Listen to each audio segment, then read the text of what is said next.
now both becoming more aware and are identifying each other's patterns. And there will be patterns that you like, and there will be patterns that are a little bit more, what should we say, challenging. We all have patterns that are challenging to others. This section is about stepping together. And we are going to remind you of your honeymoon stage when you both were more accommodating. And then we're going to show you how effective code words are. These code words will make you aware and help you to stop unloving behaviors. To change these patterns, we're going to give you negotiation skills that are specific to your personality type. Remember, each of you has a responsibility for being willing to step together. So what are emoters or dramatizers like in the honeymoon stage? In the beginning, dramatizers romance their partners with love and experiences rich with feelings. And their partners are probably more attentive in making the dramatizers feel like the one and only. And there was probably emotion there, but it was probably more controlled. The emotion is there, but because they feel special in the honeymoon stage, their fundamental need of being understood is met. That reminds me of a girl I dated who would romanticize everything. How'd she do that? Well, let's say our first date, she would come up with a story. I remember how you walked up the front stairs and your hair was glistening in the sunshine. Wow. Yeah. And then she'd go, and Celine Dion was playing in the background. And then she would say, you told me how beautiful I was. And then I was wearing a shirt. And she goes, and that shirt you were wearing, that was my favorite color. And that's when I knew that we were meant to be together. That is amazing. So she brought in senses and color and feeling and emotion. That's what dramatizers are really great at. They can create a fantasy out of a scenario and make it a very romantic and rich experience. This is a gift they have. They bring all their senses to something. And she made me feel special. I felt like I was in a Harlequin romance novel, with all this charisma. So you didn't remember it like that in the beginning until she retold it, well, right? I felt it was based on a true story. She took an ordinary step up the box, and look at how you remember this. Like it was a very... it was an experience so full of the senses. And she really accepted me for who I was, and she made me feel special, and she was special, and it was a special occasion. This is what happens in the honeymoon stage. Everything is intoxicating, you're more into each other, you're accommodating, and the experiences are much richer. Mm-hmm.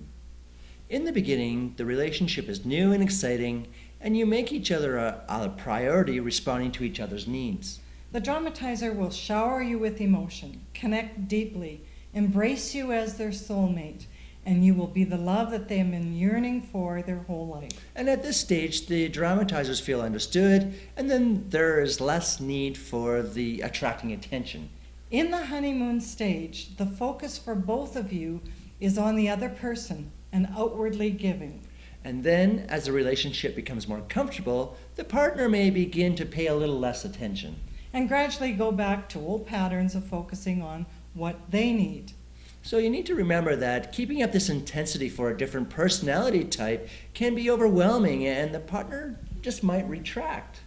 The difference is the dramatizer wants to live in this intensity of focus all the time.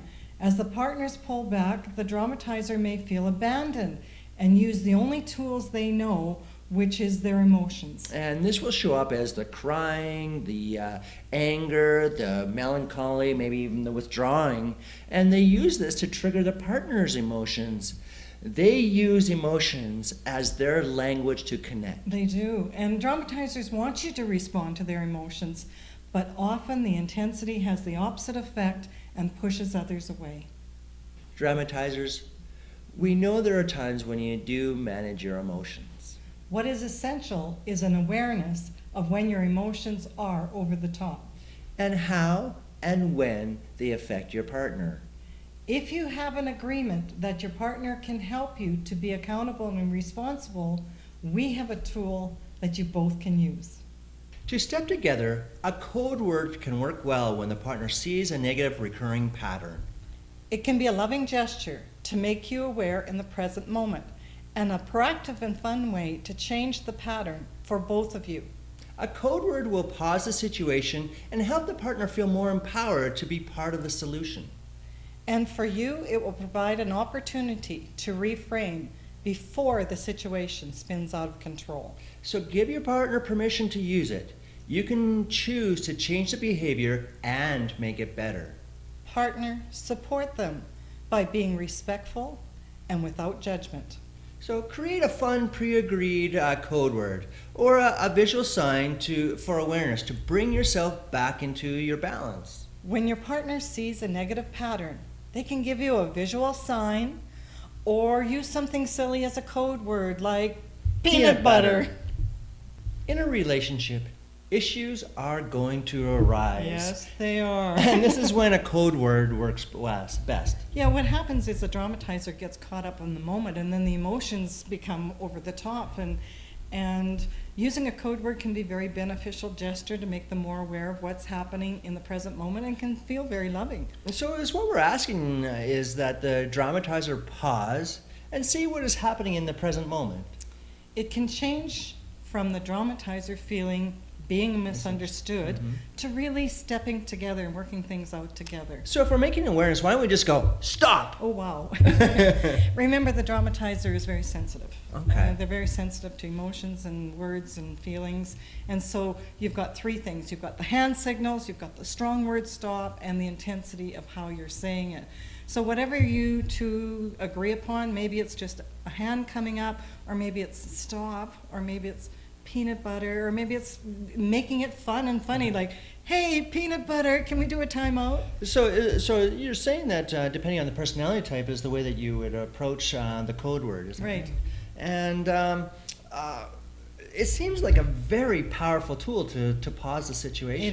It is, as long as it's used sparingly and respectfully. And so you're not saying that we use it all the time, otherwise it'll lose its effectiveness. And Well, in the beginning, when you two both start using this process, it may feel like, peanut butter again? Yeah. But as you become more aware, it will, with your own behaviors, you probably won't be using it as much. And it's about helping the partner be more aware of the dramatic, let's say the dramatizers, when they're starting to get emotional Right. and when it's getting overwhelming for the partner. Yeah, it's just all about awareness, yeah. And remember, you're both going to be using this, Yeah. right? Depending on so you're going to be using it, and you're going to be using it, depending on your patterns. You both have patterns that you want to bring the other partner to awareness.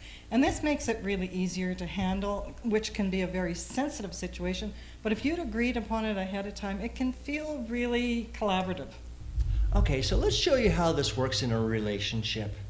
Let's go back to the story of Brenda and Thomas. That was when Thomas made this nice romantic evening for Brenda. And she had had an exhausting Oh, day. yeah. She came home and all she wanted to do was zone out and sit in front of the TV.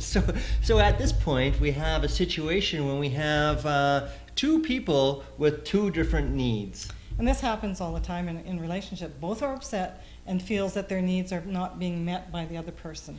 So Thomas is not getting the reaction that he wanted. So he's starting to feel the emotion rise, and his gestures start becoming dramatic to show his And that's when we saw him blowing out the candles and Yeah. taking the wine and pouring it down the sink. And of course, Brenda sees this and she goes, "Here we go again," in her mind. And is this when she comes up and throws up her hands and saying, "Peanut butter"? If you do it like that, it's not going to be received well. And remember, this process for it to work needs to be used respectfully. And the dramatizer, remember, you have agreed that your partner is going to show you these recurring patterns so that you can change them. So we've paused the situation. So what does the dramatizer do next? Take a couple deep breaths. 2 or 3 of those will calm you. And you know you can stop this. You've done this before. So the breaths are going to help you to calm yourself. So we're not going to leave you hanging. We've paused the situation. So we're going to show you what you can do next to move this forward. Yeah.